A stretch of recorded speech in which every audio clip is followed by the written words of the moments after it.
Now comes to question number 5 of exercise 8.2 of class 9. Statement of fifth sum is, in a parallelogram A, B, C, D, E and F are the midpoint of sides AB and CD respectively.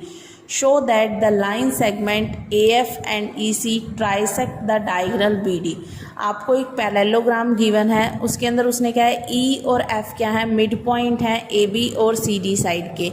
Show करना है कि जो line segment AF है and EC वो क्या कर रही है, डायगोनल BD को ट्राइसेक्ट मतलब 1 2 3 ये तीनों पार्ट्स आपको क्या प्रूफ करने हैं, इक्वल प्रूफ करने हैं. दैट मीन्स आपको ये चीज़ देखो प्रूफ करनी है. टू प्रूव में आप लिख सकते हो कि BQ is equal to PQ is equal to DP. ये चीज़ आपको लेके आनी है यहाँ पे. ठीक है, अब हम करते हैं प्रूफ. प्रूफ के अंदर देखो पहले आप क्या लेके चलो, यहाँ पे जो हमें गिवन कंडीशन है, आपको ये गिवन है कि AB पैरेलल है, आपको गिवन है AB पैरेलल है CD, क्योंकि पैरेललोग्राम है, पैरेललोग्राम की opposite side equal and parallel होती हैं और AB पैरेलल इक्वल भी है CD के.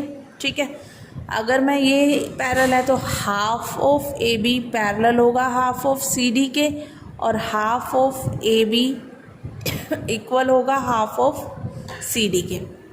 अब हाफ ऑफ AB क्या लिख सकते हो आप, AE, तो इसको मैं क्या लिख सकती हूँ, AE parallel to half of CD EC के FC के इक्वल हो जाएगा. Similarly AE equal to FC. अब देखो इसके अंदर AE पैरेलल है FC के और AE इक्वल है FC, तो AECF क्या बन जाएगा, एक पैरेललोग्राम. तो आप यहाँ से लिख सकते हो therefore AECF is a parallelogram.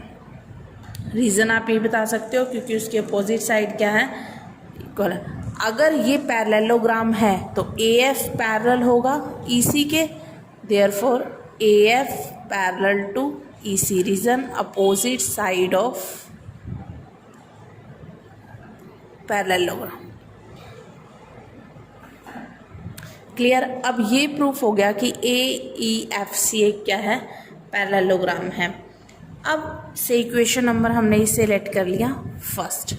अब हमें ये प्रूफ करना है ना कि ये दोनों इक्वल है, तो यहाँ से हम एक ट्रायंगल कंस्ट्रक्ट करते हैं. देखो APB, मैंने ये ट्रायंगल ले लिया, इन ट्रायंगल APB. अब APB के अंदर E आपको गिवन है, E is the mid point of AB, right. एक तो E गिवन है, मिड पॉइंट है AB का.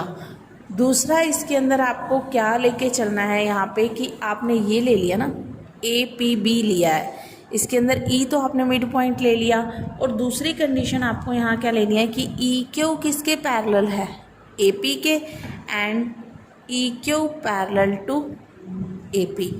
अब बाय converse of mid point theorem वही लगाओगे आप. अगर E मिड पॉइंट है AB का और EQ पैरेलल है सेकेंड लाइन के, तो ये पैरेलल लाइन थर्ड साइड को क्या करती है, bisect.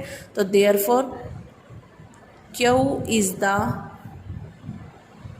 Mid point of BP, किससे, by converse of mid point theorem से. Equation number second. अब आपने ये चीज़ ले ली. ठीक है, उसके बाद अब हम ट्रायंगल, हमें ये भी चीज़ लेके आनी है. अब ये दोनों से तो प्रूफ हो गया, अब इसका भी लेके आना है, तो हम ट्रायंगल ले लेते हैं DQC. तो आप क्या लिखोगे, इन ट्रायंगल DQC. अब DQC के अंदर F मिड पॉइंट है, F is mid point of CD. ठीक है, F मिड पॉइंट है CD का और PF पैरेलल है किसके, CQ के. PF parallel to CQ. Same वही प्रोसीजर, फिर P मिड पॉइंट हो जाएगा किसका, DQ का. Therefore P is mid point of DQ, किससे, by converse of mid point theorem से. Equation number third. अब देखो Q मिड पॉइंट प्रूफ हो गया BP का, P मिड पॉइंट प्रूफ हो गया DQ का. अब अगर मैं देखो फोर्थ अपनी सेकेंड इक्वेशन का अगर यूज़ करती हूँ, सेकेंड इक्वेशन में आपने कहा Q is mid point of B P. अगर क्यू मिड पॉइंट है बी पी का तो आप ये लिख सकते हो B Q is equal to P Q, right. और अगर मैं थर्ड इक्वेशन का अपना यूज़ करती हूँ तो थर्ड में क्या है, P is mid point of D Q. अगर P मिड पॉइंट है डी क्यू का that means P Q equal हो जाएगा डी पी के। तो दोनों को अगर मैं कंबाइन करती हूँ यहाँ पे तो आप इसको कैसे लिख सकते हो कि B Q is equal to P Q है और P Q is equal to D P है। यही हमें प्रूफ करना था। तो आप यहाँ लिख सकते हो हैंस, जो आपको गिवन कंडीशन है, हैंस कि जो लाइन सेगमेंट है वो क्या कर रही है, ए एफ और ई सी को ट्राइसेक्ट डायगनल कर रही है। ए एफ एंड ए सी क्या है, ट्राइसेक्ट करते हुए जा रहे हैं डायगनल बी डी को। हमें यही चीज़ प्रूफ करने को कहा था मैंने आपको, B Q is equal to P Q is equal to D P. आगे ये चीज़ हैंस प्रूफ्ड।